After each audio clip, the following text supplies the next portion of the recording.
Hi hi. இன்னைக்கு வந்து ஒரு பயங்கரமான இம்பார்ட்டன்டான ஒரு நியூஸ் வந்து வந்திருக்கு. ஸோ அதெல்லாம் சொல்றதுக்கு முன்னாடி ஃபர்ஸ்ட் ப்ரோமோ 1 வந்து டிஸ்கஸ் பண்ணிடலாம்.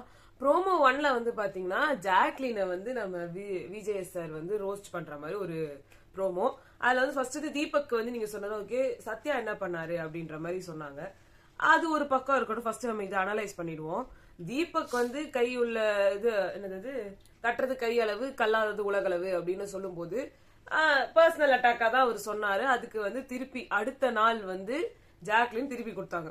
இப்போ நார்மல் வியூவர்ஸ்க்கு வந்து 1 hour எபிசோட் மட்டுமே பாக்குற வியூவர்ஸ்க்கு வந்து என்ன தோணும்னா, ஜாக்லின் வந்து வந்து சொல்றாங்க அவங்களோட பர்சனல் வெஞ்சன்ஸை கொண்டு வந்து இங்க வந்து அட்டாக் பண்றாங்க அப்படின்னு தோணிருக்கும். பட் அங்கேயே நீங்க உண்மையிலேயே பாக்குறவங்களா இருந்தா அவர் அந்த கட்டுறது கைமண் அளவு கல்லாதது உலக அளவுன்னு சொல்லும் போது அங்கேயே அவர் வந்துட்டு நான் வந்து உங்களுக்கும் தான் சொல்றேன் அப்படின்னு சொன்னாரு. எந்த ஸ்டூடெண்ட்டும் மிஸ்ஸுங்களுக்கு எல்லாம் பாடம் எடுக்க முடியாது. அவர் ஒன்னும் தகப்பன் சாமி இல்ல இல்லையா? அவர் வந்து எப்படி முத்துக்குமரனை வந்து இதுக்கு எக்ஸ்பிளனேஷன் கொடுக்க சொன்னா அவர் அப்படிதான் சொல்லுவாரு. ஆமா, சுவாமி மலைன்னு ஜானி அவர் ஊருக்கே உலக வைக்கிறவர், அவர் உலகத்துக்கே. சுவாமி மலைகளை போனீங்கன்னா பிரணவ மந்திரத்தை முருகப்பெருமான் நம்ம சிவபெருமானுக்கு கொடுத்த மாதிரின்னு. சோ அந்த இதுல வந்து அந்த மாதிரி எடுக்கும்போது இந்த இது வித்தியாசமா வந்து முத்துக்குமரனுக்குலாம் தோணும். இன்னொரு பக்கம் நம்ம பாக்குறோம் அப்படின்னா வந்து 1 hour எபிசோட்ல நம்ம எடிட்டர் அவர்கள்லாம் வந்து அழகா சம்பவம் பண்ணிருக்கிறாங்க. அது என்னதுன்னா சுத்தமா ஜாக்லினுக்கு வந்து சிலபஸ்ன்ற பேர்ல பிக் பாஸ் வந்து நீங்க அவங்கள வந்து வச்சு செய்யுங்க அப்படின்னு சொன்னதை கட் பண்ணிட்டாங்க. எப்படி அவரு சொன்னாரு அப்படின்னா வந்து நீங்க வந்து அவங்களுக்குன்னு ஒரு மாரல் சொல்லணும்னு இருக்கும்ல, அந்த மாரலை அவங்களுக்கு சொல்லுங்க. இந்த வீட்டுல உண்மைய பேசுறவங்க ரொம்ப கொஞ்சம் பேரு, அதுல நீங்களும் ஒருத்தர். நீங்க நல்லவங்களா மாறிடாதீங்க. அவங்களுக்கு என்ன மாரலுக்கு என்ன சொல்லணுமோ அதுக்கேத்த மாரல சொல்லுங்கன்னு தான் சொன்னாங்க. கேரக்டர் இந்த சென்ஸ் அங்க பிளே பண்ற கேரக்டர் கிடையாது. அவங்க நிஜமான கேரக்டருக்கு என்னெல்லாம் வந்து சொல்லணுமோ அதெல்லாம் சொல்லுங்க, அவங்கள அட்டாக் பண்ணுங்க அப்படின்ட்டு வந்து பிக் பாஸ் ஸ்ட்ரெயிட் ஃபார்வர்டா வந்து கண்டென்ட்டுக்கு என்ன சொல்றது, பிச்சை எடுத்த நிலைமைன்னு கூட வச்சுக்கோங்களேன். அவ்வளோ அது இது இருக்கு. நான் உங்களுக்கு கமெண்ட் செக்ஷன்ல வந்து லிங்க் கூட கொடுக்குறேன் அந்த வீடியோக்கு. இன்ஸ்டாகிராம்ல இருக்கு. நாங்க இப்ப காமிச்சோம்னா எங்களுக்கு வந்து காப்பிரைட் ஸ்ட்ரைக் வந்துரும். அதனால வந்து உங்களுக்கு லிங்க் கொடுக்குறோம், இன்ஸ்டாகிராம் லிங்க் கொடுக்குறோம். அந்தந்த பிக் பாஸ் சம்பவம்னு ஏதோ ஒரு சேனல் இருக்கு, இன்ஸ்டாகிராம் பேஜ் இருக்கு, அவங்க போடுறாங்க. ஏன்னா இத எல்லா பேஜும் போடல, இந்த வீடியோவை எல்லா பேஜும் போடல. எல்லா இன்ஃபர்மேஷனும் கொடுக்குற நிறைய பேஜஸ் இந்த பர்டிகுலர் கிளிப்பிங்ஸ போடல, இவங்க தான் போட்டிருக்காங்க. அதனால 1 hourல வரலன்றதுனால எல்லாருமே அழகா அதை அவாய்ட் பண்ணிடுறாங்க. தீபக் வந்து அது கண்டிப்பா அத 1 hour எபிசோட்ல போட்டிருக்கணும். இந்த பிரச்சனை வரணுங்கிறதுக்காகவே பண்ற மாதிரி அது அவங்களே சொன்னாங்க. இங்க ஒரு சண்டை வந்துதான் தீரும் போல இருக்கு, பட் இருந்தாலும் பரவாயில்ல அப்படி பண்ணிக்கிறேன்னு சொன்னாங்க. இன்னொன்னு, இந்த பர்டிகுலர் இத வந்து போட தெரியாம இருந்த பிக் பாஸ்க்கு வந்து அந்த ஃபைட்டும் வந்து ஒரு நிஜமா நடந்த ஃபைட் அப்படின்ற மாதிரி போடுறது எவ்வளவு நேரம் ஆக போகுது? தீபக் கிட்ட வந்து அவங்க சொல்லவே சொல்லாத மாதிரி காமிச்சிருக்கலாமே. ஏன்னா முத்துக்குமரனுக்கு அவருக்கு வர வேண்டிய அப்ரிசியேஷன் வரணும், தீபக்கு வர வேண்டிய அப்ரிசியேஷன் வந்துடணும். ஏன்னா இதெல்லாம் ஒண்ணு சொல்றோம், தீபக்கும் முத்துக்குமரனும் இந்த விஷயம்னு சொன்னாருன்றத சொன்னாங்களே தவிர இவங்களே நம்ம நாங்க ஸ்கிரீன் பிளே எழுதணும், நாங்க இது பண்ணோம், நாங்க எல்லாத்தையும் ஸ்டார்ட் பண்ணோம் அப்படின்ற மாதிரி தனக்கு கிரெடிட் எடுத்துக்கிறதுல என்ன இருக்கு? அவங்க கேரக்டர் அவங்க பண்ணாங்க. இவங்க யாரும் சின்ன குழந்தைங்க கிடையாது. இவங்க போய் அவங்களுக்கு ஸ்பூன் ஃபீட் பண்ணல. அதுலயும் இவங்க யாருக்கெல்லாம் எந்த கேரக்டர் போட்டாங்களோ சரிப்பட்டு வரல. இந்த நானே எழுத்து சாப்பிட்டாரு எல்லாத்தையும். இந்த வீட்டுல எல்லாமே வந்துட்டு பாத்தீங்கன்னா திருப்பி பிராங்க்னு வரும்போது எல்லாருக்குமே அது பிராங்க்னு அசால்ட்டா தெரிஞ்சிருக்கும். தெரியலன்னா பிக் பாஸ் இவ்வளவு தூரம் தலையிடாம இருக்காரு இல்லையா? ஒரு பிரச்சனை வரும்போது என்னங்க யாரும் போய் கூப்பிடவும் இல்ல, யாரும் கன்ஃபெஷன் ரூமுக்கு வரோன்னு கூட சொல்லல, அது சொல்லல. ஒரு கேப்டன்ற முறையில அவரும் போயிட்டு பிக் பாஸ் இங்க இவ்வளவு பிரச்சனை நடக்குது என்ன? ஏன்னா அர்ச்சனா சீசன்ல பிரச்சனை நடந்தப்போ இந்த மாயால இருந்து எல்லாருமே கன்ஃபெஷன் ரூமுக்கு கூப்பிடுங்க பிக் பாஸ். நான் வீட்டுல இருக்க மாட்டேன், நான் இந்த ஒண்ணு நாங்க இருக்கணும் இல்ல அவங்க இருக்கணும், நாங்க இருக்கணும், யாருமே கூப்பிடல. ஆமா, அடுத்தது வந்து ரொம்ப இம்பார்ட்டன்ட் பிரச்சனையே இவங்க தான் பண்ணாங்க. ஆமா, பிரச்சனையை பண்ணவங்களே போய் கேட்டாங்க, அப்பயே கூப்பிடல. அடுத்து நெக்ஸ்ட் நியூஸ் ரொம்ப இம்பார்ட்டன்டான நியூஸ் வந்து என்னதுன்னா, ஹவுஸ் ஸ்வாப் ஆகுது.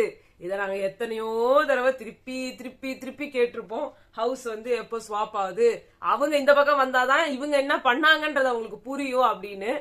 அது வந்து பண்ணாங்கன்னு புரியாமலாம் அவங்களுக்கு ஒண்ணும் இல்ல. ஐயோ போச்சு. ஆனா ஒண்ணு நான் சொல்லவா, இந்த வாய்ப்பையும் பயன்படுத்தாம கேர்ள்ஸ் வந்து பாவம்டா சாப்பிட்டுண்டா பண்ணவே முடியாது, பண்ணுவாங்கம்மா, பண்ண முடியாது. ஏன் சொல்றேன்னா இவங்களுக்கு வாரம் விழுந்த டோஸ் கொஞ்சம் நெஞ்சம் இல்ல. உங்களுக்கு ஸ்போர்ட்டிவ் நேச்சரே இல்ல, உங்களுக்கு திமிரு. இப்ப வரைக்கும் ஜெஃப்ரிக்கு ஒரு டாஸ்கையுமே கொடுக்கல, அவன் வந்துட்டு தான் போனான். அது வேற கதை. அது வந்து பாசமழை பொழிஞ்சிட்டு இருக்காங்க. அதுக்கெல்லாம் ஒரே ஒரு குறும்படம் போட்டாங்கனாலே முடிஞ்சு போச்சு. அது போடவும் மாட்டாங்க, இவங்க ஏத்தி விட்டுக்கினே இருக்காங்க. நீங்க குறும்படம் போட்டீங்கன்னா உங்களுக்கு தாங்க செம்ம டிஆர்பி. ஆமா, நீங்க வந்து என்ன நினைச்சிட்டு இருக்காங்கன்னா பாதுகாக்கிறீங்க ஜெஃப்ரியும் விஷாலையும், மெயினா விஷால எதுக்கு பொத்தி பாதுகாக்கிறீங்க? நேத்து கூட ஒரு தெனாவட்டா தான் உட்கார்ந்துட்டு இருக்காரு. தீபக்கு ஒரு தெனாவட்டான பதில். இவங்க என்ன நினைச்சிருக்காங்கன்னா இப்ப போற டிஆர்பி கூட வராது, இத போட்டுட்டோம்னா ஒண்ணுமே வராதுன்னு நினைச்சிட்டு இருக்காங்க. எகுரும் பொண்ணுங்க எல்லாம் சேர்ந்து செம்மையா அடிப்பாங்க. போதும் அவங்களுக்கு பயமே என்னன்னா விஷாலோட பேரு கெடக்கூடாதுன்னு நினைக்கிறீங்க. பயப்படுறது இல்ல, நான் கேர்ள்ஸ் டீமுக்கே சொல்றேன். ஒவ்வொன்னும் வந்து இவர் விஜய் சேதுபதி பயங்கரமா வச்சு செய்யறாரு. எதுவுமே நம்ம செய்ய மாட்டோம், எதுவுமே பண்ண மாட்டோம்னு ஒரு தடவை ஃபர்ஸ்ட் எல்லாமே இல்ல. இப்போ என்ன இவங்களுக்கு பயமா இருக்குன்னா, சீசன் 7ல சொல்லி போனது தப்போ ரைட்டோ, ஆனா பொண்ணுங்க எல்லாம் பொய்யான இதை போடுறாங்கன்ற பிரச்சனை போன சீசன் போனப்போ நம்ம இவங்கள எந்த ஒரு இதுவுமே இல்லாம கேள்வி கேட்டுட்டா நம்மள வந்து திட்டிடுவாங்களோன்ற பயத்திலேயே இவங்க உட்கார்ந்துட்டு இருக்காங்க கேர்ள்ஸ் டீம். பாய்ஸ் டீம்ல வந்துட்டு அதான் யாருமே கேட்க மாட்டேங்கிறாங்களே, நம்ம தான் ஆடுவோம், நல்லா பிச்சுக்கிட்டு ஆடுவோம்னு ஆடிக்கிட்டு இருக்காங்க. இன்னொன்னு விஜய் சேதுபதி சார் அவங்கள எதையுமே கேட்காம வெறும் பாய்ஸையே வந்து நிறைய டார்கெட் பண்றாரு. இந்த பாய்ஸ் சப்போர்ட் பண்றவங்களுக்கு எல்லாம் ஐயோ கேர்ள்ஸ் ஒண்ணுமே கேட்க மாட்டாருன்ற மாதிரி அவங்களுக்கு. அண்ட் அந்த உண்மைன்னு எனக்கு ஒண்ணுமே புரியல. அவ்வளவு பேச்சு பேசுறாரு. முத்துக்குமரனை கேட்டார் ஒரே ஒரு வாட்டி, உங்களை நாகாக்க அப்படின்னு சொல்லிட்டாரு. அவ்வளவுதான். ஏன்னா அவர் கொஞ்சம் நஞ்சமா ஆடல. இன்னைக்கு வரைக்கும் அவர் ஆடிட்டு தான் இருக்காரு. அதை பத்தி தொடச்சு போட்டு அவர் பாட்டு போயினே இருக்கிறாரு. நான் பண்றத பண்றேன், நீ என்ன வேணா பண்றான்ட்டு. இன்னொன்னு ஜாக்லினுக்கு நடந்த அந்த ப்ரோமோல வந்து காமிச்சது வந்து சில பேர் என்ன சொல்றாங்கன்னா, இது சத்யாவுக்கும் தீபக்கும் தான் சொன்னது, இவங்களுக்கு சொல்லல, ப்ரோமோல வேற மாதிரி காட்டுறாங்க, எடிட்டர்ஸ் பண்ண வேலைன்னு சொல்றாங்க. சில பேர் வந்து எதை சொல்றாங்க அப்படின்னா, இவங்க மாரல் சயின்ஸ் டீச்சரா அங்க டீச் பண்ணது கிடையாது, வெளியே வந்து உன் மூஞ்சி மாதிரி இருக்கு அப்படின்ட்டு ஜாக்லின் ஒரு கமெண்ட் சொன்னாங்க. அது ரொம்ப தப்பான கமெண்ட். அது நாங்களே சொல்லிருந்தோம், அதுல கூட சொன்னோம். அது அவங்க சாரியும் கேட்டாங்க, மறுபடியும் சொன்னாங்க, நான் வந்து சத்யா அவர் சொன்னது தப்புதான், நான் வந்து அவர் ஏதோ ஒரு சொல்லும் போது நான் சாதாரணமா சத்யான்ற மாதிரி இங்க சாதாரணமா பேசிக்கிற மாதிரி நான் பேசிட்டேன், அது ரொம்ப தப்பு, அந்த வார்த்தையை நான் விட்டுருக்க கூடாது அப்படின்னு சொன்னாங்க. மூஞ்ச அதுவா இருந்தாலும் இல்ல வந்து சத்யா தீபக் விழதா இருந்தாலும் இந்த எல்லாமே ஓகே.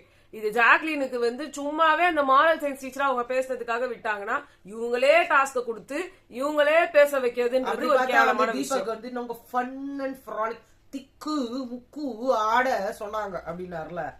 ஃபன் அண்ட் ஃப்ராலிக்குக்கும் இதுக்கும் சம்பந்தமே இல்ல. ஃபன் அண்ட் ஃப்ராலிக்னா என்ன, உங்களுக்கு அது வந்து என்ன எவ்வளவு எக்ஸ்டென்ஷனுக்கு கொண்டு போக முடியுமோ அதெல்லாம் ஜாலியா கொண்டு, அது பிராங்க் எல்லாம் அவர் சொல்லவே இல்லை.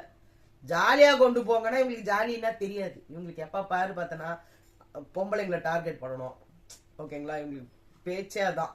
இதுல என்ன ஸ்டூடெண்ட்ஸ்னு வந்தனால ஸ்டூடெண்ட்ஸ் எல்லாம் வேணா சேர்ந்துக்கினாங்க, அவ்வளவுதான். மத்தபடி உங்களுக்கு பாய்ஸ்க்கு எல்லாம் எப்பவுமே பொம்பளைங்களை வச்சு செய்யணும். இவங்களுக்கு ஒரே டார்கெட். அதே மாதிரி கேப்டன்சில வந்து மஞ்சரி கேப்டன் ஆயிட்டாங்க அப்படின்ற நியூஸும் வந்து வந்துச்சு. சோ நம்ம சொன்னோம்ல. ஆமா, இல்ல நாங்க நேத்து நைட்டு தான் எங்களுக்கு தெரிய வந்ததுனால நாங்க அதை மென்ஷன் பண்ணல வீடியோல. சோ அதனால இப்ப சொல்லிடுறோம், மஞ்சரி கேப்டன் ஆயிருக்காங்கன்னு சொல்றாங்க. அப்படி ஆயிருந்தா ரொம்ப ரொம்ப ரொம்ப கரெக்டான விஷயம். ஏன்னா அவங்க இந்த வாரம் எலிமினேட் ஆகல, ரியா தான் ஆகுறாங்க, அவங்க எண்ட்ல இருக்காங்க. ஆமா, இந்த வாட்டி அவங்க கேப்டன் ஆயிருந்தாங்க, நாமினேஷன்ல டெஃபினெட்லி வர மாட்டாங்க. அப்படி வரலன்னா அவங்க போறதுக்கான சான்சஸ் கம்மி. அட்லீஸ்ட் வர்ஷினி அந்த மாதிரி யாராவது ஒருத்தர ஏன் வர்ஷினி போனோம், இன்னும் சொல்ல போனா ரயான் இருக்காரு, ரஞ்சித் இருக்காரு. ரயானுக்கு வந்து இவங்க பெஸ்ட் ஸ்டூடெண்ட்னு கொடுத்தாங்க பாருங்க, அதுவே ரொம்ப கேவலமான ஒரு விஷயம். 4th பிரைஸ் கொடுத்தாங்க, அதுவே எனக்கு பிடிக்கல. ரயான் 3rd இல்ல 4th இல்ல 3rd okay okay bronze medal அவங்க வாங்கி கொடுத்தாரு அவருக்கு. 4th வந்து செகண்ட் வந்து நம்ம இவங்க சாச்சனாவா, 3வது ரயானம். அவர் என்ன அங்க பண்ணாரு, அவர் வெளியவே தெரியல. அப்படி பார்த்தா அவங்க வெளியவே தெரியாதவங்களுக்கு எல்லாம் பெஸ்ட். முத்துக்குமரன் உட்காந்து போராட்டம் போராட்டம் போராட்டம் போராட்டம், உங்க பிரின்சிபால கூப்பிட்டு எங்க கிட்ட மன்னிப்பு கேட்க சொல்லுங்க, அதெல்லாம் என்ன பண்ணாரு? மெயினா அவர் தானே முட்டி போட்டுட்டு உட்காந்துட்டு இருந்தாரு. அது எந்த அளவுக்கு ரேங்கிங்கே சரியில்லை, அது நம்ம எதுவுமே சொல்ல முடியாது. இன்னொன்னு வந்து இந்த சைடுல இவங்க ரயான் வந்து வேஸ்டா தான் உட்கார்ந்துருக்காரு. அடுத்து வந்து ஒண்ணு அவர் சௌந்தர்யாவை காலி பண்ணோன்ற மாதிரி ட்ரை பண்ணிட்டு இருக்கிறாரு. சிவகுமாரும் ஒண்ணுமே பண்றது இல்ல. அவராவது ஆக்டிங் பண்றாரு. இல்ல எல்லாரும் தீபக் ரொம்ப நேர்மையானவர், ரொம்ப நியாயமானவர். அவரை ஒரு கேம்ல ஒண்ணு பண்ணலன்றதுக்காக அவரை வச்சு செஞ்சாரு. உள்ள என்ன கேள்வி கேட்டாரு, மூஞ்சில அடிக்கிற மாதிரி. கை எடுங்க, கை வச்சுலாம் பேசாதீங்க அப்படின்னா அந்த வாட்ச்மேன் வந்து ஸ்டூடெண்ட், அவருக்கு கேரக்டர் அந்த மாதிரி கொடுத்துருந்தாங்களா என்ன? உங்களை அரகென்ட்டா இவ்வளவு கேவலமா நடந்துக்க சொல்லி யாருமே கொடுக்கலையா? ஒரு அர்த்தம் இருக்கு, என் கேரக்டர் அப்படி அப்படின்ட்டு அவங்களே அதெல்லாம் பண்ணலையே. ஒரு மனுஷனை ஹியூமிலியேஷன் பண்ணீங்க நீங்க. நீங்க என்னமோ யோகிய மாதிரி பேச வந்துட்டீங்க. உங்களுக்கு சொம்பு தூக்கத்துக்கு நிறைய பேர் வந்து நிக்கிறாங்க. ஒருத்தவங்க பேசினாங்களே, அவங்களுக்கு இந்த இதெல்லாம் தெரியாது போல இருக்கு. அவங்கள எதையுமே பார்க்காம வந்து எங்கேயுமே பார்க்க முடியல. நாங்க கூட அதை சரியா பார்க்கல. ஆனா அதை எடுத்து போட்டு வச்சிருந்தாங்க. அப்பதான் நாங்களே பார்த்தோம். இது எப்ப நடந்ததுன்றது கூட தெரியல.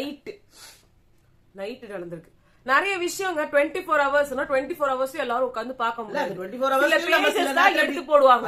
நம்ம 24 ஹவர்ஸ் கூட எல்லாத்தையும் நம்ம பார்த்துட்டே இருக்க முடியாது. நம்ம இப்படி அதான் சொல்றேன், மிஸ் பண்றதுக்கு சான்சஸ் இருக்கு. சோ அந்த மாதிரி சில கிளிப்பிங்ஸ் எல்லாத்தையுமே வைரல் ஆக்காம விடுறாங்கல்ல, அதுதான் வந்து இவங்க எல்லாம் பண்ற வேலை. இவங்க எல்லாரும் அதை அப்படியே பொத்தி வச்சு அது சுத்தமா யாருக்குமே தெரியாத மாதிரி ஆக்கி விட்டுறது. இன்னொன்னு வந்து அந்த இவங்களோட மேட்ரே அங்க வராது பாருங்க. அன்ஷிதாவோட மேட்ரு இவர் மத்ததெல்லாம் பேசுறாருல, அவங்க மூஞ்சில அடிச்ச மாதிரி சத்தியம். இத்தனைக்கும் அது 1 hour எபிசோட்ல வந்து ஜூம் எல்லாம் வச்சு எவ்வளவு நேரம் ஆச்சு, அவ்வளவு நேரம் ஒரு ஃபுல் எபிசோட அதான் இருந்துச்சு, ப்ரோமோ அதான் இருந்துச்சு. அப்புறம் இன்னொன்னு வந்து இந்த பாய்ஸ் வர்சஸ் கேர்ள்ஸ்னு ஆக்குன அந்த கிரியேட்டிவ் ஹெட் வந்து சேஞ்ச் பண்ணிட்டாங்க. அவங்க பேரு கூட என்னமோ சொல்லியிருந்தாங்க. அவங்க வந்து டோட்டலி அவங்கள தூக்கிட்டாங்க. ரியாவை வெளில எலிமினேட் பண்ணும்போது இவங்களையும் வெளில எலிமினேட் பண்ணிட்டு வேற ஒரு கிரியேட்டிவ் ஹெட், இந்த கிரியேட்டிவ் ஹெட் தான் சீசன் 7ல வந்து இருந்தாங்களாம். சோ அவங்களதான் போட்டிருக்காங்க. ஆனா இந்த நியூஸ் வந்து எவ்வளவு வந்து கரெக்ட்னு எங்களுக்கு தெரியல. இவங்கதான்றதுலாம் எங்களுக்கு தெரியாது. சோ அதனால நாங்க பேர் மென்ஷன் பண்ண வேண்டாம் நம்ம. சோ இவங்க வந்து ஸ்வாப் ஆகுறாங்க. நான் என்ன கேக்குறேன், சீசன் 7 அவ்வளவு பெரிய ஹிட், அதுக்கு பதில் எதுக்கு இவங்கள போட்டாங்க? அது எங்களுக்கு தெரியாது, ஒண்ணுமே புரியல. இது கரெக்டான நியூஸ் ஆனோ எங்களுக்கு தெரியாது. நிறைய கிடைக்கல. அவங்களோட தான கண்டினியூ பண்ணுவாங்க. எனக்கு தெரியல இந்த இன்ஃபர்மேஷன் கரெக்டானு தெரியல. பட் ஃபுல்லா வைரல் ஆகுது. ஸ்வாப் மட்டும் ஆகுது, அது மட்டும் உறுதி. கேர்ள்ஸ் எல்லாம் பாய்ஸ் சைடு போறாங்க, பாய்ஸ் எல்லாம் கேர்ள்ஸ் சைடு வராங்க.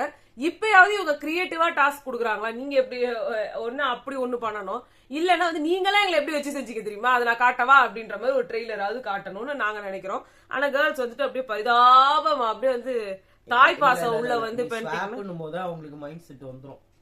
இப்ப ஸ்வாப்னா என்ன அர்த்தம், நீங்க அவங்க பண்ணதெல்லாம் நீங்க பண்ணுங்க அப்படின்னு வேற வரணும். இப்ப அவங்க பாய்ஸ் சைடு வந்து 30 செகண்ட்ஸ் எப்படி வந்து பண்றாங்கன்னு பாக்கலாம். அவங்க தானே 30 செகண்ட்ஸ்ன்றாங்க. பாக்கலாம் 30 செகண்ட்ஸ் என்ன பண்றாங்கன்னு. 30 செகண்ட்ஸ் கூட அவங்க ஹுக் ஸ்டெப் அது இதெல்லாம் சொன்னாங்க. எதுவுமே கிடையாது. இப்போ எதுவுமே பாட்டு போக வேண்டியது 29ன்ற வரைக்கும் இருந்துட்டு அப்புறம் டொப்புன்னு எகிரி குதிப்பாரு. அந்த லங்கையில குரங்கு ஒண்ணு குதிச்சது இல்ல, அது மாதிரி நம்ம ஜெஃப்ரி குதிப்பாரு. சோ இதுதான் வந்து புது அப்டேட்ஸ். உங்களுக்கு வந்து நாங்க லைவ்ல சந்திக்கிறோம் அதுக்கப்புறம். ஓகே, பாய்.